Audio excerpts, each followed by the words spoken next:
Welcome to episode 13 of the In the Name of Service podcast.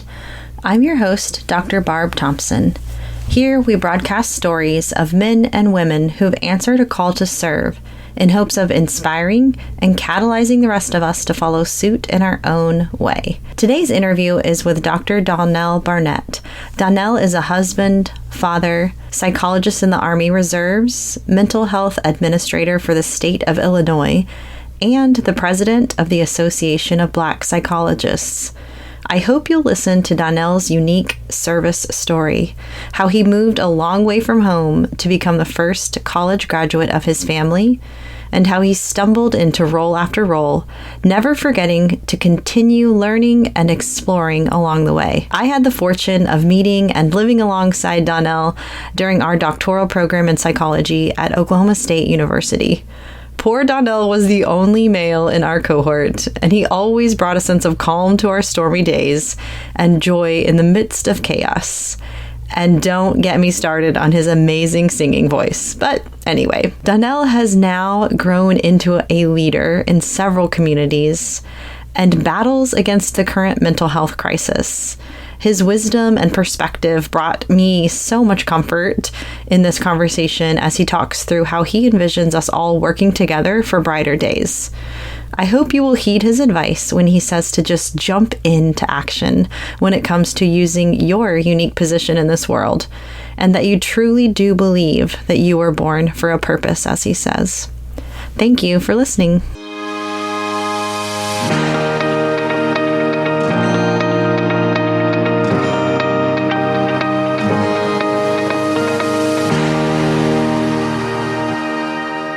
Welcome, Donell, to the In the Name of Service podcast. It is my greatest honor and pleasure to have you on today. If you could start us off by just telling us a bit about yourself, your background, and kind of what's led you to the place you're in today. Sure. Well, thank you so much for having me. I am Donell Barnett, and originally from Chicago. And finished high school, all of that sort of thing. Went away to college in Oklahoma, undergrad at Langston University. It's a little bit of a change from Chicago to Oklahoma. Just a little bit. You know, it was a pivotal part of my story and my life. Oklahoma, I got to meet you, and it just a lot of great things happened because of that cultural and geographical shift that I don't think would have happened in the same way had I stayed in Chicago for college and so forth. But did the master's at University of North Texas and a doctorate at Oklahoma State University. I am a psychologist, a counseling psychologist by training, and that has led me into a lot of different places. Psychology is really aligns with who I am as a person. I'm oriented towards helping people. That's kind of my personality. And if I were not a psychologist, I probably would have been a teacher or a social worker or, something like that. That's, just a part of how I'm built. And you said what brought me to where I am. Yeah, so, it's kind of a long story, but... Yeah. So where I am is kind of a couple different things. I am the father of Kendall. I am the husband of LaShonda.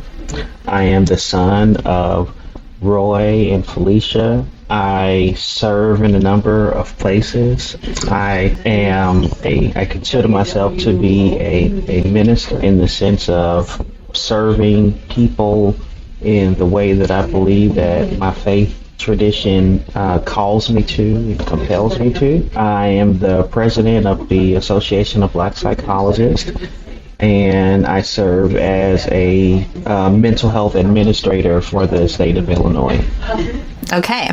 Now, originally I was going to ask you what initially led you into the military, but now I'm curious. Yeah. I'm curious. Don't worry, we'll get to that. I'm curious about you wanting to go into a helping profession. Like, where do you think that came from for you, that desire to help others or serve others? I think it comes from a few different places. Growing up in Chicago, especially during the 80s and 90s, many of our urban cities were really reeling from the HIV epidemic, the crack epidemic, certainly a lot of violence that came from a lot of different directions, sort of institutional violence, right, community violence, those sorts of things. And so that was sort of a context that I grew up in. Mm-hmm. And I think made me a little more aware and a little more sensitive to just the struggles that people were having, just negotiating life.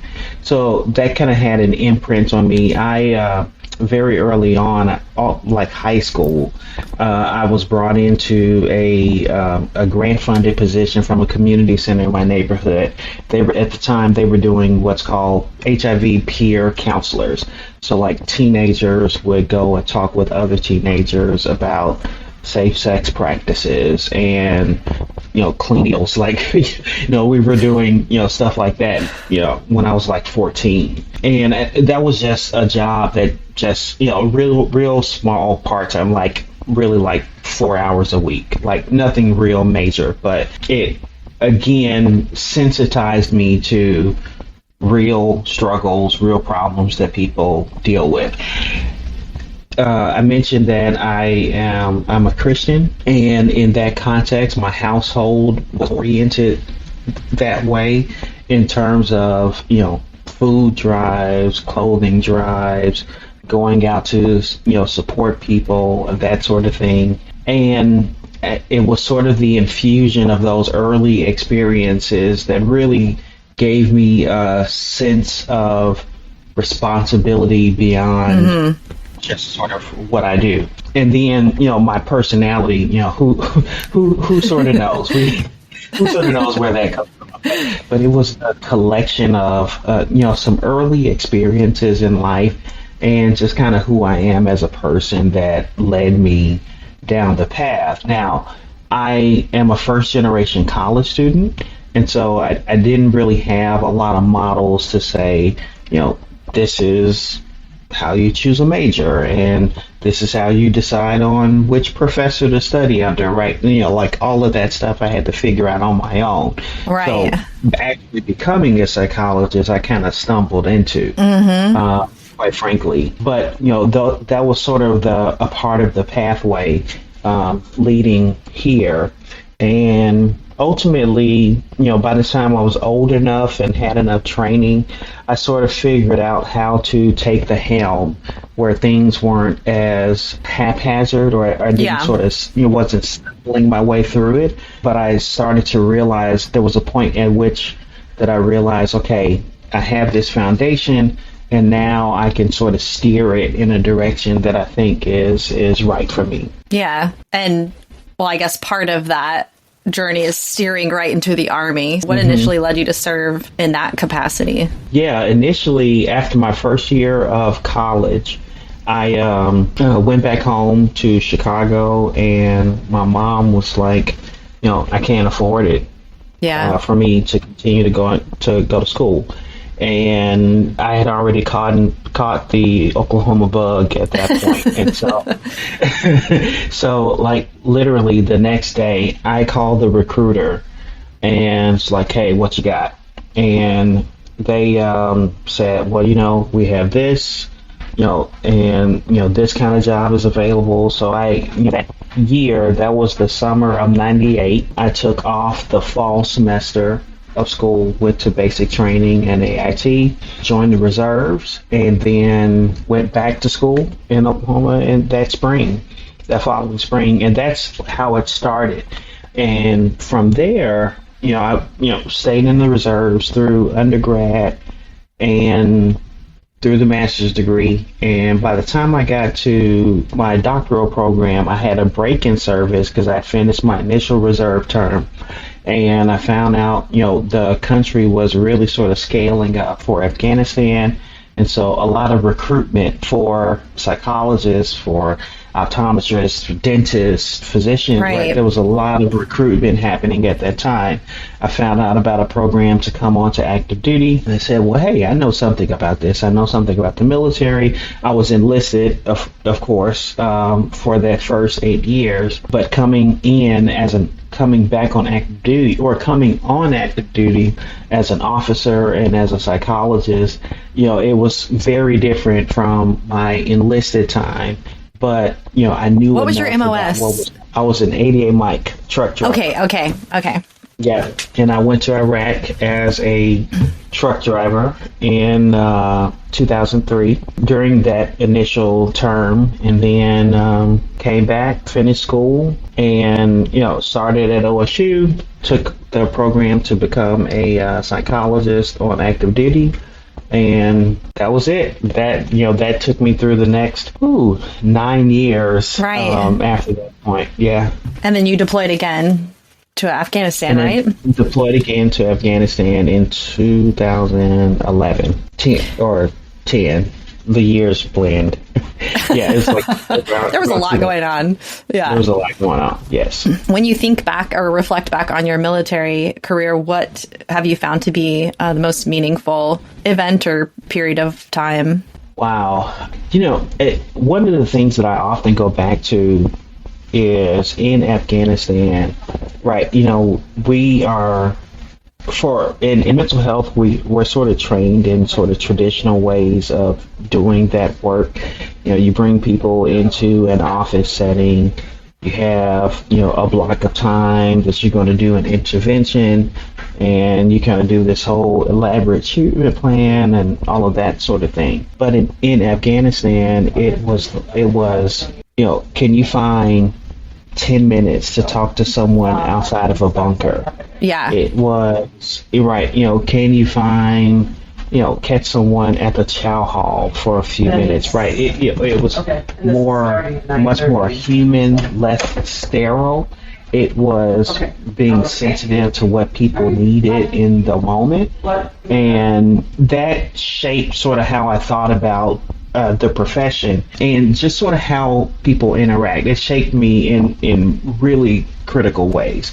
Just helped me to understand that a lot of what people need is someone who will listen, someone who will be supportive, someone who will help them figure out problems and struggles. Like they're not, you may have a diagnosis, if you will, but that diagnosis doesn't define every problem that you have. Right. Right. Right. So it's that was something that I always come back to, especially now in my career when I do much more higher level kind of administrative leader level work. I always try to balance that. Yes, there's evidence-based. Yes, there is formal systems and interventions and that sort of thing. But what undergirds all of that is the willingness to be present with somebody and to talk to them and to be a friend in a lot of ways, to be a wise friend. I'll say it that way. Yeah. It's earning someone's genuine trust is not a 3 or 5 step process. Yeah.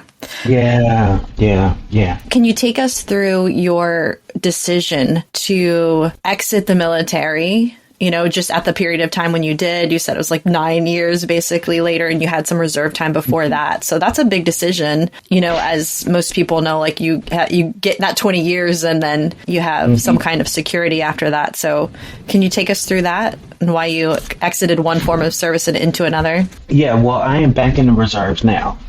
So I'm still in, and I'm at 23 years, something like that. Awesome. I got my 20-year letter. Yay. But so it was a couple things that influenced the decision. Probably the biggest reason was after. So when I got to Afghanistan, I was captain. But the position that I was in was a lieutenant colonel billet. And then from Afghanistan, I went to Germany, and I had the same thing. I was still a captain, but in a lieutenant colonel billet. From Germany, I went to Army Public Health Center, and it was the same deal. I was captain. I got promoted to major at that point, but the slot that I was in was a lieutenant colonel. And so by the time I was almost done with my term with that rotation in Maryland, I was still an early major, but the experiences that I had was above my literally pay grade, as they say. Yeah. Yeah. And so I talked with the consultant, and he said that, the next logical job for you is like a senior lieutenant colonel job, just kind of based on your career trajectory. The next logical job is mid-career, late stage lieutenant colonel. But there is no way I can put a major in any slots that would be available for your job.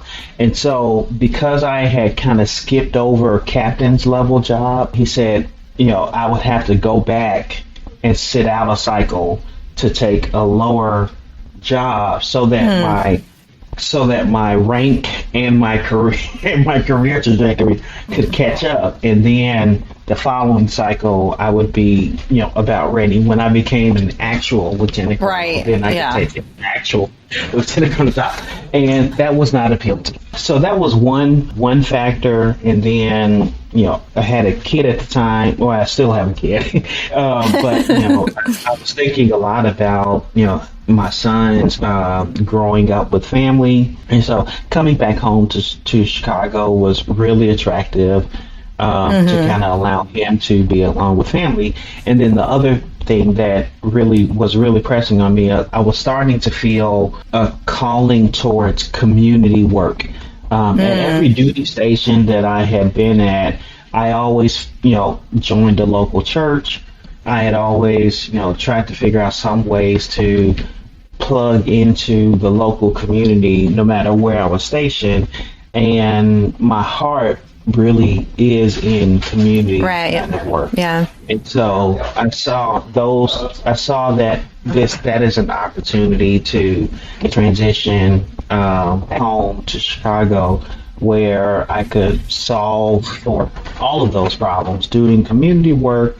I could be around family, and I had an opportunity to my career was much more at my discretion. I didn't I had more control over, if I felt I was ready for a job with higher responsibility, I could go after it. And there was no, and compete like everyone else does.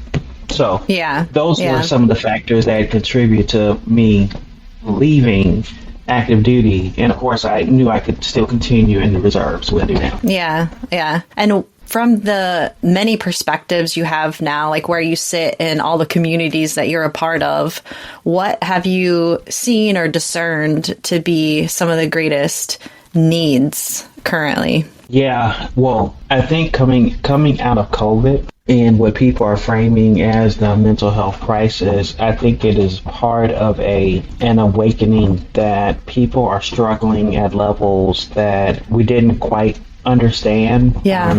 I think we understand better now than we did, say, pre-COVID. But folks are struggling with a lot of everyday kinds of things. And that, I think, more than anything, is one of the realizations that I try, wake up most days thinking a lot about, is how our systems really are designed for folks who have insurance. You're right. Our systems are designed for folks who have access and means. Our systems are designed for folks who have the wherewithal to, stop whatever it is that they're doing during the day and go and make an appointment with somebody to address whatever the issue it is. And for all of the people who don't fit into those categories, they don't have access, they don't have means, they're not insured, or they're underinsured, or they have grown up in a context where these kinds of supports were not available to them or to their families. And so in many cases, they're trying to navigate systems that they don't have a level of fluency in. And consequently, they go for years without support, without help, without access. And so that problem set really fuels a lot of, how I think about all the work that I do and everything that I'm involved in. And so that may be a little bit beyond the question that you asked, but that's sort of how all of this maps out in this brain of mine.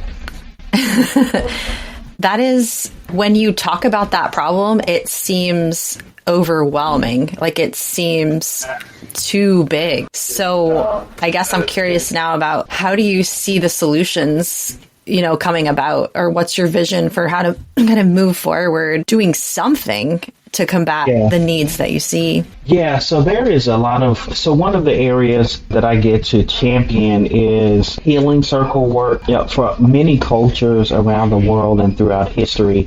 So, someone explained it to me this way. For every community right now and throughout history that didn't have a psychiatrist, what did they do when someone had a behavioral health problem? Right. For every community around the world now, present day, and throughout history, if they didn't have a physician, what did they do when someone got sick? They developed their own indigenous ways of support, of healing, of practicing. And the wisdom of realizing that, hey, we can do this. Right. If you don't know that a psychiatrist exists, that doesn't mean that you ignore mental health problems, right? Yeah, right. That means you start to think about ways of support. And sometimes communities will say, okay, this person has this, but they are still a part of the community. That they're not ostracized in a way that we stigmatize a lot of mental illness today. Right, they embrace them in community, and the opposite is true too, where people who have had certain mental health challenges have been severely harmed in some communities, before we sort of understood it the way that we do. But the point is that when you strip away all of the access and all of the ways that we think about helping people, then come to a way of looking at communities, of systems, of how people practice and how people support one another in the absence of professional help.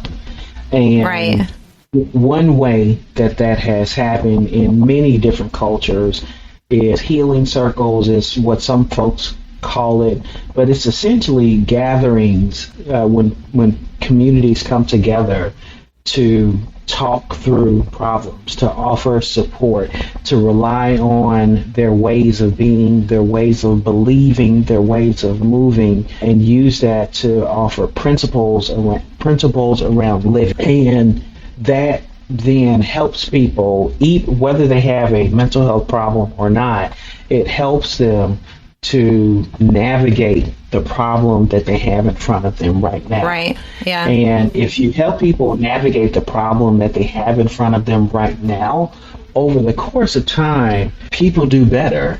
They survive and they thrive. They learn.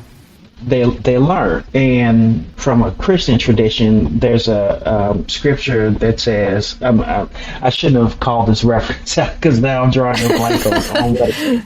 That's right. None of us are experts, so.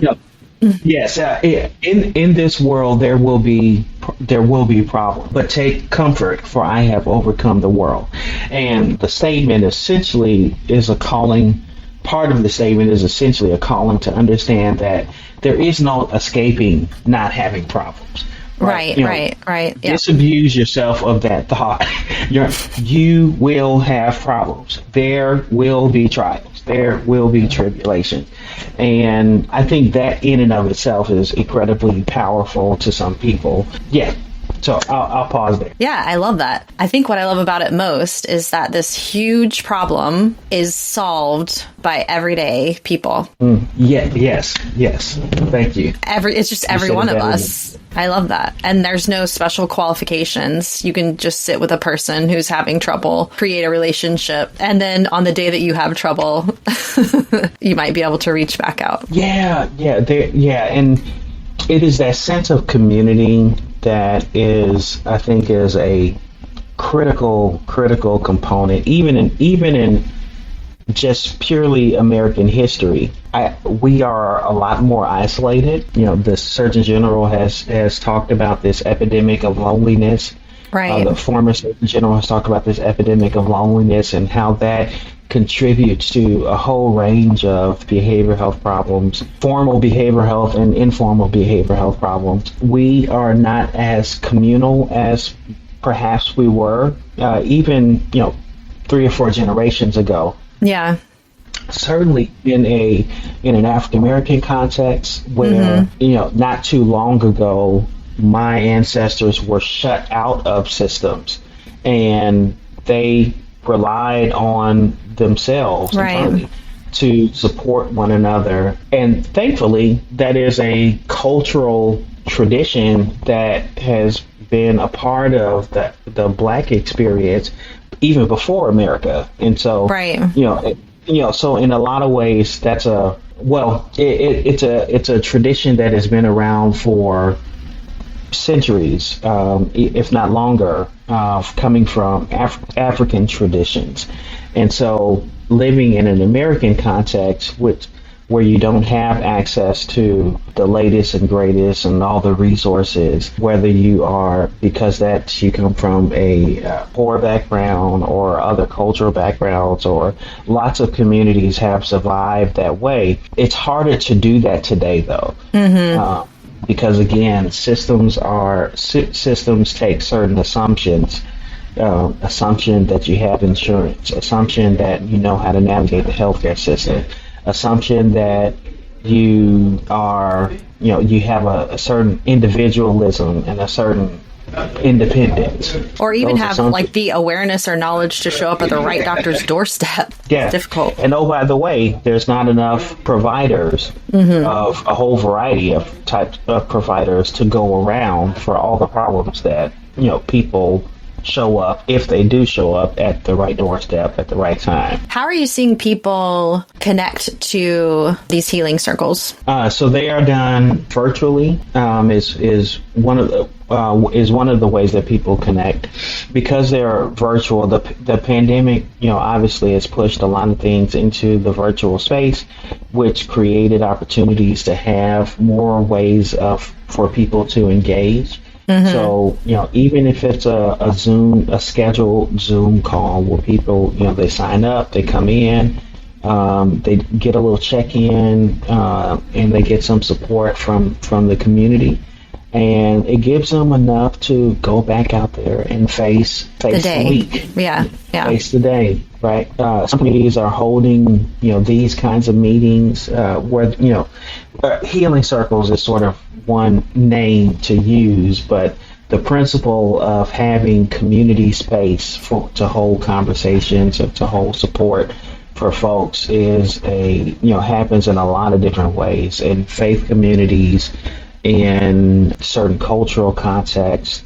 A lot of times people, for a lot of folks who go to barbershops, right? Barbershops have been a place for community conversation.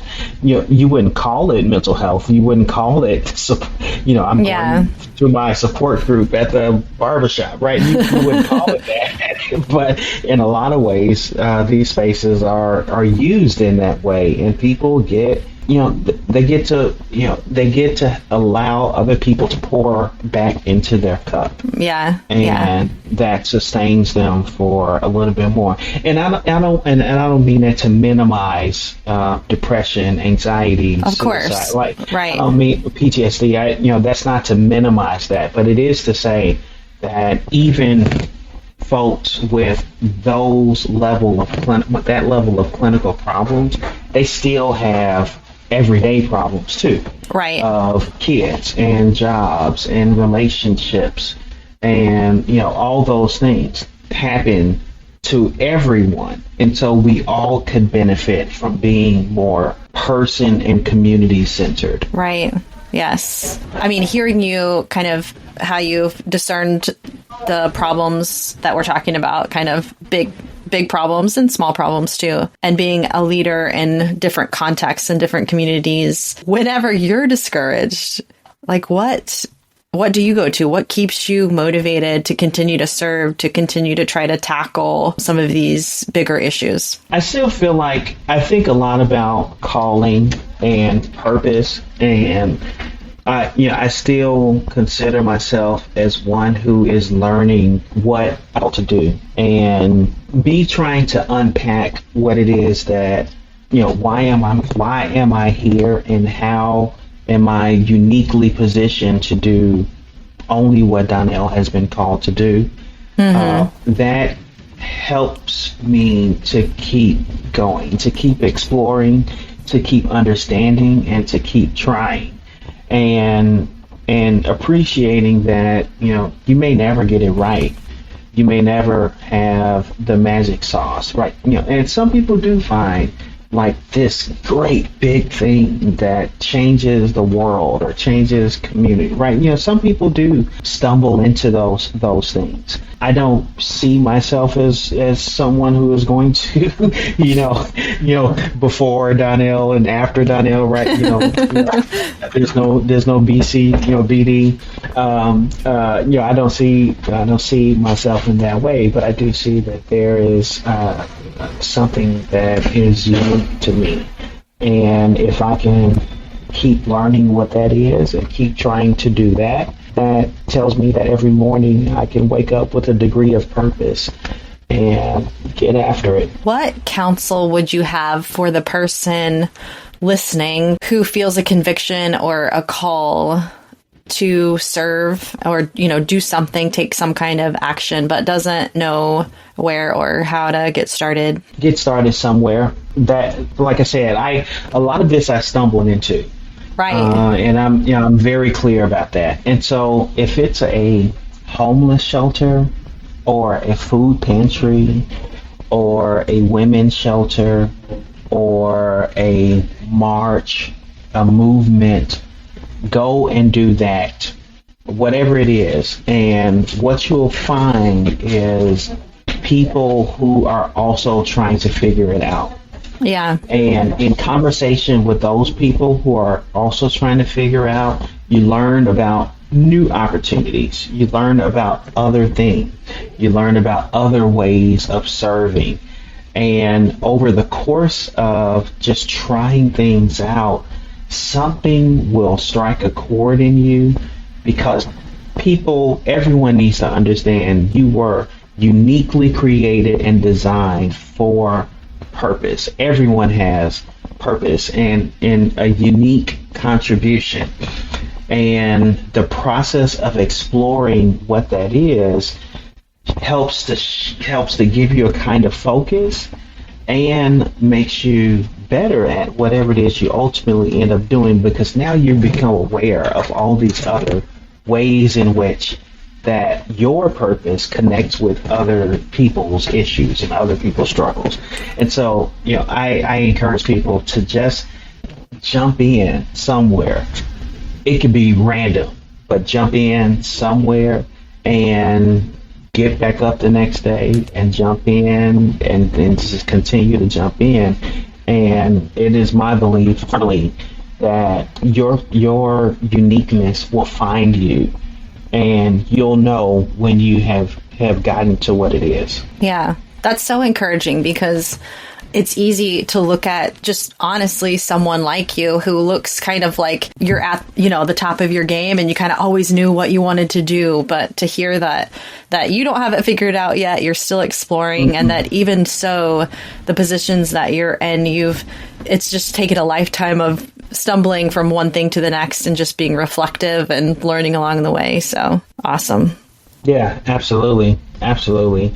And remember to have fun. Remember to take time off to go do a water slide, or, race your kids there was a probably 5 years ago, I could race my son halfway down the block. Now I can race him about 4 or 5 houses, and that's See you later. About all he's going to get with me.